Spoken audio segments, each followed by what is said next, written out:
كتابه صلى الله عليه وسلم إلى كسرى ملك فارس. أخرج البخاري من حديث الليث عن يونس عن الزهري عن عبيد الله بن عبد الله بن عتبة عن ابن عباس رضي الله تعالى عنهما أن رسول الله صلى الله عليه وسلم بعث بكتابه مع رجل إلى كسرى وأمره أن يدفعه إلى عظيم البحرين، فدفعه عظيم البحرين إلى كسرى. فلما قرأه كسرى مزقه. قال فحسبت أن ابن مسيب رضي الله عنه قال فدعا عليهم رسول الله صلى الله عليه وسلم أن يمزقوا كل ممزق. وقال عبد الله بن وهب عن يونس عن الزهري قال حدثني عبد الرحمن بن عبد القاري رضي الله تعالى عنه أن رسول الله صلى الله عليه وسلم قام ذات يوم على المنبر خطيبا وحمد الله وأثنى عليه وتشهد ثم قال أما بعد فإني أريد أن أبعث بعضكم إلى ملوك الأعاجم فلا تختلفوا علي كما اختلفت بنو إسرائيل على عيسى بن مريم عليه السلام. فقال المهاجرون يا رسول الله إنا لا نختلف عليك في شيء أبدا فمرنا وابعثنا. فبعث شجاع بن وهب رضي الله تعالى عنه إلى كسرى فأمر كسرى بإيوانه أن يزين ثم أذن لعظماء فارس ثم أذن لشجاع بن وهب. فلما أن دخل عليه أمر كسرى بكتاب رسول الله صلى الله عليه وسلم أن يغضب منه.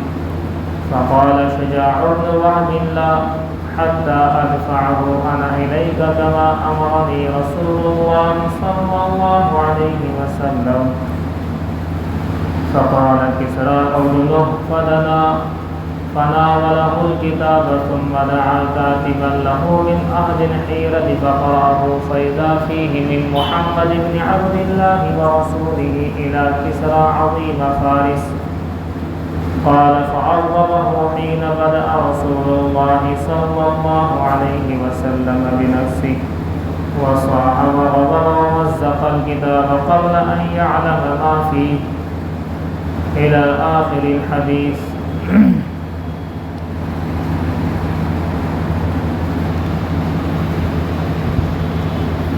اللہ کے نبی صلی اللہ علیہ وسلم مکہ سے ہجرت کر کے مدینہ تشریف لائے. مدینہ آنے کے بعد وہ احکامات جو مکے میں اللہ کی طرف سے نہیں آئے تھے مدینہ میں آئے، جیسے أذن للذین یقاتلون بأنہم ظلموا، اجازت دے دی گئی ان لوگوں کے لیے جن کے ساتھ قتل و قتال کیا گیا تھا مکہ میں، ان کے ظلم کے بدلے اب یہاں سے بھی لوہے کا جواب لوہے سے اور اینٹ کا جواب پتھر سے دینے کی اجازت دی گئی. جہاد کی اجازت ملی، غزوہ بدر ہوا، مسلمانوں کو فتح ہوئی. اس کے بعد غزوہ احد ہوا، مسلمانوں کو بظاہر نقصان بھی ہوا لیکن آخراً اس میں بھی فتح ہوئی. 5 ہجری میں غزوہ خندق ہوا، 12,000 کا لشکر کفار و مشرکین لے کر کے آ گئے تھے. بہرحال اللہ نے ہوا بھیجی، اس ہوا کے ذریعے سے ان کے تمام خیمے وغیرہ سب ضائع ہوئے، وہاں سے بھاگے. صلح حدیبیہ ہوئی جس کا تعلق اس حدیث سے. سن 6 ہجری کے اندر 6 ہجری میں صلح حدیبیہ کا مشہور واقعہ کہ اللہ کے نبی صلی اللہ علیہ وسلم نے خواب دیکھا، اور خواب عمرے کے بارے میں تھا. تو اللہ کے نبی صلی اللہ علیہ وسلم یہ سمجھے کہ اللہ کی طرف سے مجھے حکم دیا جا رہا ہے کہ اسی سال آپ عمرے کے لیے جائیں. حالانکہ بعد میں معلوم ہوا کہ عمرے کا تو تھا لیکن یہ نہیں تھا کہ اس سال جانا ہے۔ بہرحال آپ وہاں پر گئے، وہ اللہ کی طرف سے سب پہلے سے طے تھا۔ جو لوگ حج کرنے کے لیے گئے ہیں، یا حج کرنے میں تو اتنا نہیں معلوم ہو پاتا وہاں کے مقامات، جو لوگ وہاں رہتے ہیں مستقل، سال 2 سال 10 سال رہ کر کے آتے ہیں، تو ان لوگوں کو معلوم ہے کہ حدیبیہ کے نام سے ایک جگہ ہے۔ یہ حرم والا حصہ جو مکہ اور کعبہ ہے، اس کے ارد گرد بہت دور تک حرم شریف کا ایریا ہے۔ ایک طرف 22 کلومیٹر ہے، ایک طرف 16 کلومیٹر ہے، ایک طرف 13 کلومیٹر ہے، ایک طرف 7.5 کلومیٹر۔ یہ مسجد عائشہ والا 7.5 کلومیٹر، سب سے کم والا یہ ہے جہاں سے آپ احرام عمرے کے لیے باندھ سکتے ہیں وہاں پہنچنے کے بعد، ورنہ تو یہاں سے باندھ کے جائیں۔ اب یہ حرم شریف کا ایسے تھا حدیبیہ کہ ایک پیر حرم شریف میں رکھ لو اور ایک اس کے باہر، وہ جگہ ہے۔ تو اللہ کے نبی صلی اللہ علیہ وسلم چونکہ ذوالحلیفہ سے احرام باندھ چکے تھے اور وہاں پہنچ گئے تھے، وہاں کچھ شرائط وغیرہ طے ہوئی، اور شرائط کے اندر بہرحال جو بھی شرطیں طے ہوئی وہ موضوع نہیں ہے۔ یہاں سے اتنی بات تو طے ہو گئی، نہ آپ لڑو نہ ہم لڑیں، آپ اپنا کام کرو ہم اپنا کام کریں، یہ طے ہو گیا۔ تو اس صلح حدیبیہ کی وجہ سے اللہ کے نبی صلی اللہ علیہ وسلم نے وہاں سے جب واپسی ہوئی، قام ذات یوم علی المنبر، تو اللہ کے حبیب صلی اللہ علیہ وسلم منبر پر کھڑے ہوئے کہ بھئی صلح حدیبیہ ہو چکا ہے اور ہماری صلح یہ ہوئی ہے، اب ہم جنگ نہیں کریں گے۔ 10 سال تک کی تھی یہ جنگ بندی، لیکن بہرحال سال 2 سال کے اندر ہی کفار مشرکین نے بدعہدی کری، اس عہد کو توڑ ڈالا تھا جس کے عوض میں فتح مکہ ہوا تھا۔ اب یہاں سے آپ سمجھیں تھوڑا، فرماتے ہیں اللہ کے نبی صلی اللہ علیہ وسلم منبر پر کھڑے ہوئے، خطبہ دیا، بیان فرمایا، فحمد اللہ واثنى علیہ وتشہد، اللہ کی حمد و ثنا بیان کی، اور جو خطبے سے پہلے پڑھا جاتا ہے اشہد ان لا الہ الا اللہ اشہد ان نہیں نحمدہ ونصلی، ہم جو پڑھتے ہیں نحمدہ ونصلی ونستعینہ ونستغفرہ ونؤمن بہ، یہ پوری جو ہے ونشہد ان لا الہ الا اللہ، اس میں آتا ہے، پھر آگے آئے گا ونشہد ان محمدا عبدہ ورسولہ، یہ سارا جو آتا ہے اس کو تشہد کہتے ہیں۔ ایک تشہد وہ ہے کہ جو آپ نماز کے اندر پڑھتے ہیں، اور ایک تشہد اسے بھی کہتے ہیں شہادتین کے پڑھنے کو۔ آپ نے فرمایا اما بعد، بہرحال حمد و صلات کے بعد، فإنی ارید ان ابعث بعضکم الی ملوک الاعاجم، دیکھو صلح حدیبیہ ہو چکی ہے، اب امن اور سکون کا وقت ہے، وہ جو چاہے کریں ہم جو چاہے کریں، آپس میں لڑائی نہیں ہوگی۔ تو موقع اچھا ہے، کیا ہو کہ جو بادشاہ لوگ ہیں، چاہے وہ کسریٰ ہو، قیصر ہو، یا اس کے علاوہ جتنی بھی حکومتیں تھیں آس پاس کی، حبشہ ہو، یہاں پر خط بھیجے جائیں، چونکہ اب کوئی لڑائی تو ہونی نہیں فی الحال ابھی، ان لوگوں کے پاس خط بھیج کر کے ان کو دعوت دی جائے، ہو سکتا ہے یہ لوگ اسلام میں آ جائیں، اور امید بھی یہی ہے اسلام میں آئیں گے۔ تو اسلام میں آنے کی وجہ سے اسلام عرب سے نکل کر غیر عرب، جسے ہم یہ عربی کے اندر آتا عجم، عجم کہتے ہیں اس علاقے کو جو عرب کے علاوہ سارا جہاں ہے، اس کو آفاق بھی کہتے ہیں، آفاق۔ اسی لیے جو ہم پڑھنا پڑھانا کرتے ہیں، مولویت کی پڑھائی میں ہدایہ نام سے کتاب آتی ہے، کتاب الحج، اس کے اندر پڑھاتے ہیں تو آفاقی کا لفظ وہاں آتا ہے، یعنی عرب کے علاوہ جو چھیتر ہے اس سب کو عجم کہتے ہیں۔ تو حضور نے اس بات کا اظہار کیا، فإنی ارید ان ابعث بعضکم، میں تم میں سے بعض لوگوں کو جو عجم کے بادشاہ ہیں، قیصر و کسریٰ، حبشہ وغیرہ جو بھی ہیں جتنے بھی ہیں، میں چاہتا ہوں کہ ان کے پاس خط بھیجوں اور تم میں سے کسی کو لے کر کے بھیجوں۔ تو صحابہ کرام نے سنا، غور سے سنا، حضور نے آگے ایک بڑی عجیب و غریب بات کہی، فرمایا میرا ارادہ تو یہ ہے، لیکن یاد رکھنا فلا تختلفوا علی کما اختلفت بنو اسرائیل علی عیسی ابن مریم، کہ مجھ سے اختلاف مت کرنا جیسا کہ بنی اسرائیل نے عیسیٰ ابن مریم کے سامنے اختلاف کیا تھا۔ عیسیٰ ابن مریم علیہ السلام کے بارے میں طرح طرح کے اعتراضات، ان کے اوپر الٹی سیدھی باتیں، ان سے اختلاف کرنا، یہ ان کی قوم کا شیوہ تھا کہ مجھ سے اختلاف مت کرنا، جیسے کہوں ویسے کر لینا، خیر اسی میں ہے۔ فقال المہاجرون، مہاجرین صحابہ نے بڑا پیارا جواب دیا، یا رسول اللہ کیا بات کر رہے ہیں آپ، ہم نے اپنے گھر بار کو چھوڑا ہے، لفظ ہجرت کے اندر یہی مفہوم ہے، ہم نے اپنے کاروبار، گھر بار، بچے، بوڑھے، جوان، رشتہ دار، تعلقات، متعلقین، کیا نہیں چھوڑا ہم نے، صرف آپ کو پانے کے لیے، آپ کے واسطے سے اللہ رب العزت کی ذات کو پانے کے لیے، اللہ اس کے رسول کی محبت کو پانے کے لیے سب کچھ ہم نے قربان کیا۔ یا رسول اللہ کیسی بات کر رہے ہیں، ہم آپ سے اختلاف کریں گے؟ یا رسول اللہ، اے اللہ کے رسول، انا لا نختلف علیک فی شیء ابدا، ہم کبھی بھی آپ کے بارے میں اختلاف نہیں کریں گے، آپ حکم تو فرمائیں، فمرنا، ہمیں حکم دیجیے، وابعثنا، بھیجو ہم میں سے کسے بھیجنا۔ صحابہ کرام نے یہ جواب دیا تو اللہ کے حبیب خوش ہوئے کہ ماشاءاللہ، ورنہ تو حضرت عیسیٰ ابن مریم کا تو ہے ہی، ان سے پہلے حضرت موسیٰ کے بارے میں آتا، ان کی قوم نے کیا کہا تھا، اذهب انت وربک فقاتلا، اے موسیٰ تم جاؤ، تمہارا رب جائے، جا کر کے لڑو، ہم یہیں بیٹھے ہیں۔ اس طرح کے جوابات دیے تھے مہاجرین، اور باقی سب صحابہ نے یہ کہا، یا رسول اللہ حکم دیجیے بس، اور بھیجو جسے آپ بھیجنا چاہتے ہیں، ہماری طرف سے کوئی اختلاف نہیں آپ سے، آپ تو اللہ کے حبیب ہیں، اللہ کے پیارے ہیں۔ ہے یہ بات مہاجرین کو سمجھ میں آئی، مگر آج 15ویں صدی کے مسلمان کو سمجھ نہیں آ رہی، سچ نہیں سمجھ میں آ رہی۔ وہ یہ دیکھ رہا ہے کہ چال ڈھال، اور آگے بڑھ کر کہوں تو حال چال اور قیل و قال اور افعال و احوال، تمام کی تمام آپ دیکھیں ہمارے اللہ کے حبیب صلی اللہ علیہ وسلم کے اعمال سے مختلف ہیں، یہی تو اختلاف ہے، جدا ہیں، ہمارے چہرے جدا ہیں، ہمارے راستے بھی جدا ہیں۔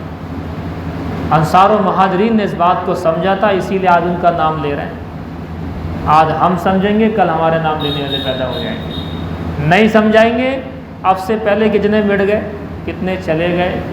تو وہ یاد رکھنا، دو طرح کے لوگوں کو یہ دنیا یاد رکھتی ہے، تیسری طرح کی یاد نہیں رکھتی، دو طرح کے لوگوں کو یاد رکھتی ہے، یا تو اچھائی میں بہت اونچا ہو یا برائی میں بہت اونچا ہو۔ برائی میں بھی اونچے والوں کو یاد رکھتے نہیں رکھتے، دیکھ لو اب ابو جہل کا ذکر بار بار ملے گا، ابو لہب کا ملے گا، عتبہ کا ملے گا، شیبہ کا ملے گا، ان سب کے نام کیوں ملتے؟ برائی میں بہت اونچی کوالٹی پر تھے، اور صحابہ کرام کے کیوں ملتے ہیں؟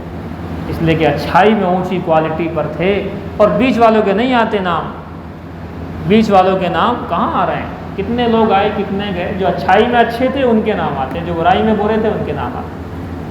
اور دنیا جو ہے، جو جس میدان میں اعلیٰ کوالٹی اسے ہی لیتی دنیا۔ آج ہم اگر اعلیٰ کوالٹی کی محنت کریں گے تو ہمارے نام چلیں گے آئندہ، ورنہ کتنے گئے کتنے آئے کچھ نہیں۔ تو مہاجرین نے اس بات کو سمجھا، یا رسول اللہ آپ کام سے کہیے تو صحیح، اختلاف کی بات کرتے ہیں آپ، کیونکہ اللہ کے حبیب صلی اللہ علیہ وسلم کا دل تھوڑا سا ٹوٹا ہوا تھا اس وقت۔ آپ جانتے ہیں کہ ادھر حدیبیہ ہوئی ہے، دب کر کے ایک دم سلسلہ ہوئی ہے، صحابہ کرام کے دل ٹوٹے ہوئے ہیں، سب کے حالات یہ تھے، تو کوئی ایسا نہ ہو کہ صحابہ کرام یوں کہہ لیں گے جی ہم نہ جا رہے ہیں۔ فرمایا کہ ایسا مت کرنا۔ صحابہ نے کہا یا رسول اللہ کیسی بات کر رہے ہیں آپ، حدیبیہ ہو گئی، ہم نے دب کر صلح کر لی، آپ نے جیسا فرمایا ویسا ہم نے وہاں بھی کیا، یہاں بھی کریں گے۔ تو اللہ کے حبیب صلی اللہ علیہ وسلم نے بہت سے خطوط بھیجے، ان میں سے ایک خط فبعث شجاع ابن وہب رضی اللہ تعالی عنہ الی کسریٰ، حضرت شجاع ابن وہب، اور ایک روایت کے اندر بخاری کی عبداللہ بن حذافہ، اور دوسرے روایتوں کے اندر اور بھی ذکر ملتا ہے، یہاں جو ہے اسے آپ دیکھیں۔ حضرت شجاع ابن وہب کو اللہ کے رسول صلی اللہ علیہ وسلم نے فارس کا بادشاہ، جسے ایران کہتے ہیں آج ہم، فارس جو ہے آج کل یہ ایران کو کہا جاتا ہے، اور ایران اور ادھر آپ کے UAE جس کی راجدھانی دبئی ہے اور پوری لائن ہے، کویت ہے، اس میں قطر ہے، بحرین ہے، اور اس کے ادھر جو آج بھی سمندر ہے اسے فارس کی کھاڑی کہتے ہیں۔ آج بھی فارس کی کھاڑی کہنے کی وجہ یہ ہے کہ ایران کا پہلا نام فارس تھا، تو فارس کے بادشاہ کے پاس حضرت شجاع ابن وہب رضی اللہ تعالی عنہ گئے۔ جب اسے خبر لگی تو اس نے کہا کہ اچھا کوئی ایسے نبی ہیں اور ان کی طرف سے کوئی پیغام لے کر کے آئے ہیں شجاع ابن وہب، چلو اس کے لیے مزین کیا جائے، اپنے محل کو مزین کرایا۔ کہتے ہیں فَأَمَرَ كِسْرَى بِإِيوَانِهِ أَن يُزَيَّنَ، کہ بھئی اب جو ہے محل کو سجاؤ، محل کو سجاؤ، ایسے کوئی وہاں سے آ رہے ہیں خط لے کر کے، محل کو سجاؤ۔ اب یہاں تک تو اچھا محسوس ہو رہا ہے ہمیں بھی۔ ثم أذن لعظماء فارس، کہ فارس کے بڑے بڑے وزیر وزراء جو بھی تھے اس کے، اس سب کو بلایا کہ آ جاؤ، ایسے کوئی نبی ہیں اور ان کی طرف سے خط آ رہا ہے۔ ثم أذن لشجاع ابن وہب، اس کے بعد سب کو بلا کر دربار لگایا گیا اور شجاع ابن وہب رضی اللہ تعالی عنہ کو بلایا گیا کہ انہیں بلا لو۔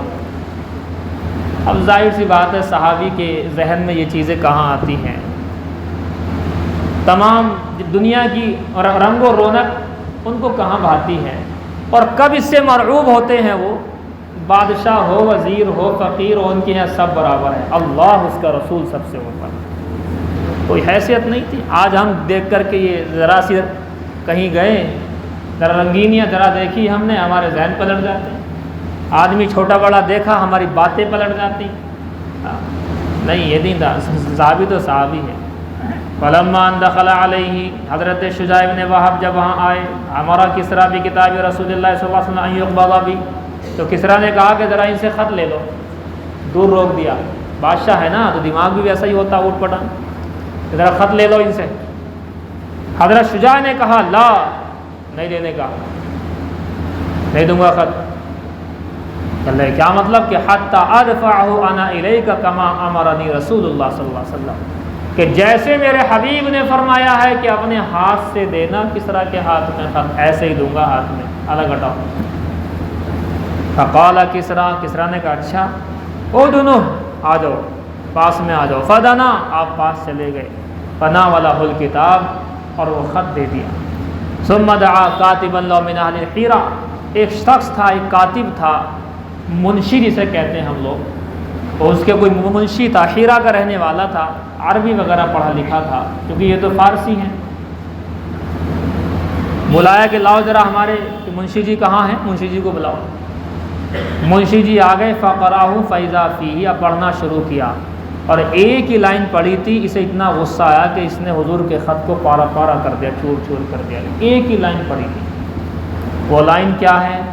جب خط پڑھا تو اس کے اندر یہ لکھا ہوا تھا من محمد ابن عبد اللہ ورسولہ الی کسریٰ عظیم فارس، یہ خط ہے محمد ابن عبداللہ کی جانب سے جو اللہ کے رسول ہیں، یہ کسریٰ کے لیے ہے جو فارس کا بڑا ہے، بادشاہ ہے، فارس کے بڑے بادشاہ کسریٰ کے نام محمد ابن عبداللہ اور اللہ کے رسول کا خط۔ اب اس میں غصے والی بات کیا ہے اس لائن کے اندر؟ راوی کہتے ہیں فَأَغْضَبَهُ، اس خط کو پڑھ کر کے اسے غصہ آ گیا بہت۔ وجہ حین بدأ رسول اللہ صلی اللہ علیہ وسلم بنفسہ، یہ تھی وجہ کہ اللہ کے حبیب نے اپنا نام لکھا پہلے اور اس کا نام آیا بعد، من محمد ابن عبد اللہ ورسولہ الی کسریٰ عظیم فارس۔ اور حالانکہ یہ عجیب ٹائپ کا آدمی تھا، بیوقوفی ہے اس کی، یہ اصول یہی ہے کہ جس نے خط بھیجا پہلے اس کا نام ہو، پھر جس کی جانب بھیجا گیا اس کا نام ہونا چاہیے، یہ اصول ہے یہ، لیکن دماغ اونچے ہوتے تھے بس، کہتے ہیں اس بات کو دیکھ کر کے کہ اچھا میرا نام بعد میں اور اپنا نام لکھ دیا پہلے۔ وغضب وصاح، چیخ پڑا، وصاح وغضب، اتنا غصہ ہوا، ومزق الکتاب قبل ان یعلم ما فیہ، اس سے پہلے کہ اس کے اندر کیا لکھا ہوا ہے یہ بات جانے، اس سے پہلے ہی خط کے ٹکڑے ٹکڑے کر کے پھینک دیے۔ اللہ اکبر۔ وَأَمَرَ بِشُجَاعِ بْنِ وَهْبَ فَأُخْرِجَ، اور شجاع ابن وہب کو حکم دیا کہ جاؤ یہاں سے، بھاگو، نکل جاؤ یہاں سے۔ اب یہاں سے باہر آ گئے۔ اس کے ذہن میں یہ تھا کہ یہ شاید جو ہمارا مہمان خانہ ہے وہاں جا کر کے رک جائیں گے، لیکن حضرت شجاع بن وہب کا کام تو ہو ہی گیا تھا۔ انہیں کیا مرضی ہے، کوئی راضی ہو ناراض ہو، کسرا ہے کیسر، کوئی مطلب نہیں، اپنا کام ہو گیا۔ فلما رأى ذلك، حضرت شجاع ابن وہب نے دیکھا کہ اچھا حالات یہ ہیں، کوئی دقت نہیں، ہمارا کام ہو گیا۔ قعد على راحلته ثم سار، یہ اپنی سواری پر بیٹھے پھر چل پڑے۔ ثم قال، پھر فرما رہے واللہ کہ قسم خدا کی، ما ابالی على ای طریقین یکون اذا ادیت کتاب رسول اللہ، جب میں نے اللہ کے حبیب کا خط اسے دے دیا مجھے اس بات کی پرواہ نہیں یہ خوش ہو یا ناراض ہو، مجھے کوئی پرواہ نہیں ہے۔ اور آج اس کا الٹا ہے نہیں ہے، ذرا سے کسی سے حکومت والے سے اگر کانٹیکٹ ہے نا، او ہو کتنا خیال رکھا جاتا ہے اس کے، کتنا خیال رکھتے ہیں، ذرا سا روٹھ نہ جائے، ناراض نہ ہو جائے، چاہے اس کی وجہ سے نماز چھوٹ جائے، رب روٹھ جائے مگر یہ نہ روٹھے۔ اور اینڈ ہوتا بھی یہی ہے، وہ بھی روٹھ جاتا ہے، نہ خدا ہی ملا نہ وصال صنم، دھوبی کا کیا کہتے ہیں کتا گھر کا نا، یہ لفظ اصل میں ٹھیک نہیں ہے، یہ بیچ میں بات آ جائے گی۔ پھر صحیح لفظ ہے دھوبی کا کت کا گھر کا نہ گھاٹ کا، وہ کتا لفظ صحیح نہیں ہے، کتکا کہتے ہیں اسے، بیچ میں بات آگے چلو بتا دیتا ہوں۔ کتکا جس پر وہ پٹک کے مارتے نا، وہ دھوتے ہیں دھوبی لوگ، جس کے اوپر بڑا سا پاٹ سا ہوتا ہے وہ لکڑی کا، اسے کہتے ہیں کتکا۔ اب چونکہ یہ لوگ ایک جہاں بھی نہر یا دریا ہوتا تھا وہاں جا کر مطلب یہ ہے کہ کپڑے دھویا کرتے تھے۔ اب یہ جو کتکا ہے اس سے چوری نہ ہو جائے، اس کتکے کو اٹھا کر کے راستے میں لا کر کسی جھاڑی میں چھپا دیا کرتے تھے وہ لوگ۔ اب یہ بتاؤ دھوبی کا کتکا گھر کا نا، یہ ہے اس کا مطلب۔ اب وہ ہوتے کیا بن گیا، دھوبی کا کتا بن گیا۔ اب کتا کہاں سے لاؤں، یہ ہے ہی نہیں۔ دھوبی کا کتکا نہ گھر کا رہا نہ گھاٹ کا، نہ تو گھاٹ پہ چھوڑا نہ گھر لائے، وہاں چھوڑ دیا بیچ میں، اصل یہ ہے اس میں۔ بہرحال یہ بیچ میں بات آ گئی۔ بہرحال دیکھیے فرماتے ہیں اب جب اس کا غصہ تھوڑا سا شانت ہوا، غصہ اس کا ختم ہوا، اس نے کہا ذرا اسے لے کر کے آؤ، جو بھی آئے تھے وہ شجاع کو لے کر کے آؤ۔ فالتمسا بھی ڈھونڈنے لگے، وہ کہاں گیا، وہ تو اپنا چلے گئے کہ میرا کام تو ہو گیا، اب تو غصہ کرتا رہے۔ فلم یوجد، نہیں پایا۔ فطلب الی حیرہ فسبق، وہاں تک، حیرہ ایک جگہ ہے یہ عراق کے اندر ہے، وہاں تک آدمی دوڑایا ان کے پیچھے، لیکن وہ اتنے جو ہے جا چکے تھے اور وہ آگے پہنچ۔ فلما قدم شجاع علی النبی صلی اللہ علیہ وسلم، اب حضور کے پاس آئے۔ اخبرہ بما کان من امر کسریٰ وتمزیقہ لکتاب رسول اللہ صلی اللہ علیہ وسلم، حضور کو خبر دی کہ اس نے ایسا ایسے کیا ہے۔ آپ کا والا نامہ پڑھا، میں محمد ابن عبداللہ ورسول الی کسریٰ عظیم فارس، جیسے ہی محمد ابن عبداللہ اپنا آپ کا نام شروع میں پڑھا، اسے غصہ آیا، اس نے جو ہے آپ کا والا نامہ پھاڑ ڈالا۔ فقال رسول اللہ صلی اللہ علیہ وسلم، حضور نے یہاں پر بد دعا دی، مزق کسریٰ ملکا، اس کے ملک کے پارے پارے ہو جائیں گے، ٹکڑے ٹکڑے ہو جائیں گے۔ اس نے میرا خط نہیں پھاڑا، میرا والا نامہ نہیں پھاڑا، اس نے اپنی حکومت کو پھاڑ دیا ہے، اس نے اپنی حکومت کے ٹکڑے ٹکڑے کر دیے ہیں۔ فرماتے ہیں ادھر یہ واقعہ پیش آ گیا۔ ادھر سے جب وہ نہیں ملے، کسریٰ نے یمن کا جو گورنر تھا، نام نوٹ کر لیجیے آپ، بازان، اور ایک روایت ہے بادام، یہ بعد میں ایمان قبول کیا انہوں نے، بازان یا بادام، دونوں روایتیں یہیں پر لکھی ہوئی ہیں، ایک میں بازان ہے ایک میں بادام ہے۔ وہ اسی کے گورنر تھے۔ بازان کے پاس خط لکھا یمن کے گورنر کے، جاؤ تمہارے چھیتر میں آگے بڑھ کے جو حجاز مقدس کا ایریا ہے وہاں کوئی نبی آئے ہیں اور ہمارے پاس ایسے ایسے خط بھیجا تھا، گستاخی کی ہمارے سامنے، آپ وہاں سے 2 آدمی بھیجو اور 2 آدمی جا کر کے انہیں پکڑ کر کے لائیں۔ اب یہ خط یہ یمن کے گورنر کے پاس پہنچا، بازان کے، اس نے 2 لوگوں کو وہاں بھیجا، ان کے نام بھی لکھے ہوئے ہیں، جد جمیرہ کے نام سے ایک شخص ہیں اور ایک دروغہ تھا اس کا، 2 لوگ اس نے وہاں سے بھیجے۔ کہتے ہیں اب یہ 2 لوگ آپ صلی اللہ علیہ وسلم کے پاس آئے اور آ کر کے حضور کے پاس بیٹھے، اور ایک روایت یہ ہے کہ 25 لوگ آئے پکڑنے کے لیے حضور کو، کہہ لیجیے وارنٹ جسے کہتے ہیں نا، وارنٹ جاری ہو گئے تھے. کس کے؟ بتائیے کس کے وارنٹ جاری کرے اس نے؟ پیارے آقا نبی سرکار دو عالم صلی اللہ علیہ وسلم کے وارنٹ جاری کر کے بیٹھا. وہ آ گئے وہ لوگ دونوں. اس نے بازان نے جو صحابی بنے بعد میں انہوں نے یہ کہا کہ بھی ایک کام کرنا، ایک تو انہیں یہ والی خبر دینا کہ چلو کسرا، اور یہ بھی دیکھنا یہ کیا کرتے ہیں، ان کے سارے احوال دیکھ کر کے مجھے آ کر کے بتانا. اب یہ دونوں شخص حضور صلی اللہ علیہ وسلم کے پاس گئے اور وہاں پہنچنے کے بعد بیٹھے اور جا کر کے ذکر کیا ان کسرا کتب الی بازان، کہ دیکھو جی بات یہ ہے، جو بادشاہوں کا بادشاہ ہے اس وقت کسرا، اس نے اپنے گورنر بازان کو خط لکھا ہے ان یبعث الیک من یاتہ بک، کہ وہ تمہارے پاس اپنے پاس سے 2 آدمی بھیجے، اس نے ہمیں بھیج دیا ہے لتنطلق معی، تاکہ آپ ہمارے ساتھ چلیں. یہ خبر دے دی آ کر کے انہوں نے. حضور نے فرمایا اچھا چلو ٹھیک ہے، ارجعا، ابھی تو تم لوٹ جاؤ، کہیں آرام کرو، بیٹھو آئے ہو، حتی تأتیانی غدن، یہاں تک کہ کل آنا میرے پاس صبح. کہ ٹھیک ہے جی. فلما غدوا علی اخبرہما رسول اللہ صلی اللہ علیہ وسلم. اب صبح ہو گئی، تھوڑا سا ریلیکس ہو گئے، یہ بھی سوس آ گئے آرام سے، دماغ جو ہے سکون سے. دیکھو یہ بھی ایک اصول ہے، ہماری دعوت کا اصول ہے. جب کوئی آدمی کہیں باہر سے آیا ہے تھکا ہارا اور آپ اس سے ملاقات کے لیے پہنچ گئے، اس وقت ملاقات نہ کرو، دعا سلام کر کے کہو کہ آپ ماشاءاللہ باہر سے آئے ہیں تھکے ہارے، اب آپ آرام کرو، صبح آئیں گے آپ کے پاس. یہ ہونا چاہیے. پتہ لگے اس کا دماغ کہیں اور ہے، کام دھام سے آیا ہے، نیند کا غلبہ ہے، آپ نے اپنا پورا اسے جو ہے 1 گھنٹے کا بیان سنا دیا، اب نہ وہ ادھر کا نہ ادھر کا، نہ بیان ہی سمجھ میں آیا اس کی، نہ اس کی نیند ہی پوری ہوئی. ایسا نہیں ہونا چاہیے. فلما غدوا علیہ، جب صبح ہو گئی تو آ گئے، اخبرہما رسول اللہ صلی اللہ علیہ وسلم. اب حضور نے ایک عجیب و غریب بات کہنے لگے بھائی تم یہ جو بول رہے تھے کہ ہمارے رب نے بھیجا ہمیں، ہمارے رب نے ہمیں بھیجا تمہیں اٹھانے کے لیے، پکڑ کے لانے کے لیے، کہ میرے رب نے تمہارے رب کو قتل کروا دیا. میرے رب نے تمہارے رب کو، کسرا کو کیا کروا دیا؟ قتل کروا دیا.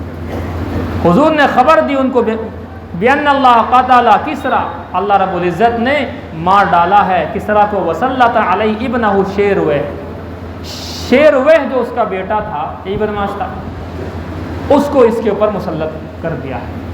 اسی نے مارا، بیٹے نے باپ کو مارا تھا. اور سچی بات یہ ہے کہ اس نے بھی اپنا جو باپ تھا نوشیرواں، اسے مارا تھا. باپ کو مار کر کے حکومت لی تھی، اب اس کے بیٹے نے مار کر اسے حکومت لے لی. اب چونکہ یہ خبریں ایک دم تو نہیں پھیلتی نا، مہینوں میں جاتی ہیں، کہاں ایران، کہاں عراق، کہاں جو ہے کیا جگہ، یمن، اور کہاں حضور کا علاقہ. تو حضور نے ہاتھوں ہاتھ خبر دے دی کہ رات تمہارے خدا کو میرے خدا نے مار ڈالا ہے، جاؤ. اب یہ کہنے لگے دونوں، اتدری ما تقول، ارے بھائی محمد ابن عبداللہ آپ کیا کہہ رہے ہیں، جانتے بھی ہو کتنی بڑی بات کہہ رہے ہیں آپ، کہ بات چھوڑ، یہ ہو چکا ہے. تو کہنے لگے کیا ہم یہ بات اپنا جو گورنر ہے یمن کا بازان، اس لکھ کے بھیج دیں، کہ لکھ کے بھیجو یا وہاں جاؤ، تمہاری مرضی، کام ہو گیا اس کا. کہتے ہیں یہاں سے یہ لوگ چلے اور وہ تاریخ، وہ ڈیٹ، وہ رات سب نوٹ کر لی. دیکھتے کیا ہیں، بازان کے پاس پہنچے اور خبر دی کہ جی ہم نے تو دیکھو 2 باتیں دیکھی. ایک تو ان کے جیسی بات نہیں دیکھی ہم نے آج تک، جیسے وہ بات کرتے ہیں نا، بادشاہوں کی طرح نہیں ہے کہ بیٹھے ہیں گدی پر، سارے لوگ کام میں لگے ہوئے ہیں، ان کے ساتھ ہی چلتے رہتے ہیں، ان کے ساتھ ہی بیٹھتے ہیں، انہیں کے ساتھ کھاتے پیتے ہیں، اپنی رعایا کے ساتھ مل جل کر رہتے ہیں. ایسا دیکھا ہم نے تو، حالانکہ بادشاہ ایسے نہیں ہوتے. اور ایک ہم نے یہ دیکھا کہ ہمارا والا جو کسرا ہے نا، اس کے بارے میں یہ کہا ہے کہ فلاں ڈیٹ فلاں رات تھی، مار ڈالا ہے. اس کا جو بیٹا تھا شیروہ، اس نے مار دیا. کہ اچھا یہ خبر تو میرے پاس بھی نہیں آئی. تو یمن کے گورنر بازان، جنہوں نے اسلام قبول کیا بعد میں، انہوں نے وہ خط، بلکہ خط اچانک سے اس کے پاس خط آ گیا، شیروہ کا خط آیا کہ ایسا ہے. دیکھو کیا کہا اس نے اپنے باپ کے بارے میں. اما بعد فإنی قتلت کسرا غضبا لفارس. دیکھو جی فارس کے لوگ، جو میرا باپ تھا اس کے اوپر غصہ ہو رہے تھے، اچھے لوگوں کو مار دیتا تھا یہ، اس لیے میں نے اپنے باپ کو مار ڈالا. اور اب سے میری حکومت ہے، لہذا اپنے علاقے اور چھیتر کے اندر میری حکومت کے لیے اعلان کر دو اور باقاعدہ میرے لیے بیعت کر لو. اب یہ حیران ہو گئے، ارے فلاں تاریخ فلاں وہی سب کچھ لکھا ہوا آیا ہے کہ میں نے اس وقت مارا ہے، اور حضور کو ہاتھوں ہاتھ کیسے خبر پہنچ گئی؟ ظاہر سی بات ہے فون تو تھا نہیں، ٹیلی کام کا زمانہ تو تھا نہیں ایسا کہ ایک دم سے ہاتھوں ہاتھ خبر، یہ تو وہاں سے وحی الہی سے ہوا تھا۔ اب انہوں نے کہا کہ ان ھذا الرجل لنبی مرسل، بھئی ہمیں یقین ہو گیا کہ یہ اللہ کے نبی ہیں، یہ عام انسان نہیں کر سکتا۔ فاسلم واسلمت الابناء من آلہ فارس من کان منهم بالیمن، فرماتے ہیں بازان نے بھی اسلام قبول کیا، اور ان کے جو بیٹے تھے اور فارس کے جتنے بھی لوگ یمن کے اندر تھے ان سب نے ایمان قبول کیا۔ اور آپ جانتے ہیں آج بھی یمن والے چھیتر میں فارسی لوگ رہتے ہیں، کہتے ہیں یمن کے ہوتی کہتے ہیں انہیں، آپ جانتے ہیں وہ ایران سے ہی کنیکشن ہے، یہ فارسی ہی تھے۔ لہذا بہرحال انہوں نے وہاں پر ایمان جو ہے قبول کر لیا باقاعدہ۔ اب اللہ کے حبیب نے کیا فرمایا تھا؟ اللہ اس کی بادشاہت کو ٹکڑے ٹکڑے کرے گا۔ بعد میں یہی ہوا کہ شیرواں نے اسے قتل کر دیا۔ یہ عیاش تھا، عیاش تھا، اور عیاشی کا مطلب میں آپ سے تھوڑا سا ذکر کر دوں۔ یہ اپنی ماں جو سوتیلی ماں تھی، دوسری بیوی باپ کی، اس کے اوپر عاشق تھا، اس کی وجہ سے اس نے اسے باپ کو مارا تھا۔ صحیح بات یہ، اب جب باپ کو مارا تو یہ اس قدر عیاش تھا، اس کا باپ بھی اور یہ بھی دوائیاں کھایا کرتے تھے عیاشی کے لیے، خمیرے ٹائپ کے۔ اب وہ جو خمیرے تھے اس کے باپ کو پہلے سے شک تھا کہ معاملہ گڑبڑ ہو سکتا ہے، بیٹا جو ہے ٹھیک نہیں ہے، میں نے بھی اپنے باپ کو مارا تو بیٹا مجھے مار سکتا ہے۔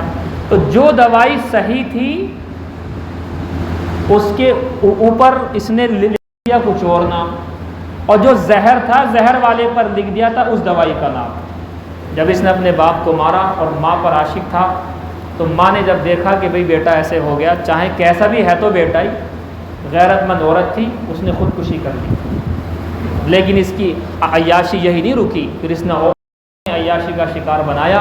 ایک دن یہ باپ کے روم میں گیا کہ دیکھیں میرا باپ بھی تو بہت بڑا عیاش تھا، اس نے بھی دوائیاں لیتا تھا بہت زیادہ، وہ باپ پہلے سے ہی جو ہے نا زہر اور وہ دوائی کو الٹا پلٹی کر کے گیا تھا جان بوجھ کر۔ تو اس نے وہ جو دوائی اٹھائی، جو دوائی ہوتی عیاشی کی، وہ اصل میں زہر تھا، اب اس نے کھایا تو اس نیت سے کہ میں اس سے کروں گا، اور وہ زہر کھایا گیا، یہ بھی وہاں مر گیا۔ اس طریقے سے ساری حکومت پارا پارا ہو گئی، ٹکڑے ٹکڑے ہو گئی، گھر بار۔ اس نے اپنے جو بھائی تھے اس کے ان کو بھی مارا تھا۔ وہ آپ کو یاد ہوگا کہ کسریٰ کے 14 ستون گر گئے تھے اللہ کے حبیب صلی اللہ علیہ وسلم کی پیدائش پر۔ یہ وہی ہے کہ 14ویں حکومت جب آئی، 14واں کسریٰ جب آیا حضرت عثمان غنی کے وقت میں، ایران کی ساری حکومت میں تہو بالا ہو گئی، اور یہ سارے کا سارا ہوا اللہ کے حبیب صلی اللہ علیہ وسلم کی بددعا کی بدولت۔ اس لیے ہمیں چاہیے کہ دعوت کے کام میں اس بات کو بھی آپ یاد رکھیں، جب انسان دعوت کے اندر مضبوط ہوتا ہے اس کی زبان سے نکلے ہوئے الفاظ بھی عرش معلی تک ڈائریکٹ پہنچ جاتے ہیں۔ ہاں، کبھی بھی داعی کی مخالفت مت کرنا، میں آپ سے بہت اچھے انداز میں کہہ رہا ہوں، داعی کی مخالفت مت کرنا۔ ہاں، وجہ اس کی یہ ہے کہ داعی کی دعا کے اندر مطلب قبولیت والی بات بہت زیادہ ہوتی ہے۔ اس لیے انشاءاللہ اللہ تعالی عمل کی توفیق عطا فرمائے۔ الحمدللہ رب العالمین، اللہم صلی علی سیدنا مولانا محمد وعلى آل سيدنا مولانا محمد وبارك وسلم۔ اللهم احفظ الحرمين الشريفين والإسلام والمسلمين وعلماء الإسلام وبيوت المسلمين والمساجد والمدارس والمراكز والخانقاء والمجاهدين في فلسطين في غزة في رفح من كل بلاء الدنيا والآخرة۔ اللهم اغفر لي ولوالدي ولجميع المؤمنين والمؤمنات والمسلمين والمسلمات الأحياء منهم والأموات إنك سميع مجيب الدعوات۔ ربنا آتنا في الدنيا حسنة وفي الآخرة حسنة وقنا عذاب النار وقنا عذاب القبر وقنا عذاب الحشر وقنا عذاب الدين وقنا عذاب الصراط۔ ربنا لا تجعلنا فتنة للقوم الظالمين ونجنا برحمتك من القوم الكافرين۔ ربنا لا تزغ قلوبنا بعد إذ هديتنا وهب لنا من لدنك رحمة إنك أنت الوهاب. ربنا فاغفر لنا ذنوبنا وكفر عنا سيئاتنا وتوفنا مع الأبرار ربنا وآتنا ما وعدتنا على رسلك ولا تخزنا يوم القيامة إنك لا تخلف الميعاد. ربنا لا تؤاخذنا إن نسينا أو أخطأنا. ربنا ولا تحمل علينا إصرا كما حملته على الذين من قبلنا. ربنا ولا تحملنا ما لا طاقة لنا به. واعف عنا واغفر لنا وارحمنا أنت مولانا فانصرنا على القوم الكافرين. اللهم إنا نجعلك في نحورهم ونعوذ بك من شرورهم. اللهم إنا نسألك العفو والعافية والمعافاة في الدنيا والآخرة. اللهم إنا نسألك الهدى والتقى والعفاف والغنى. ربنا تقبل منا إنك أنت السميع العليم وتب علينا إنك أنت التواب الرحيم بجاه سيد المرسلين صلى الله عليه وسلم. سبحان ربك رب العزة عما يصفون وسلام على المرسلين والحمد لله.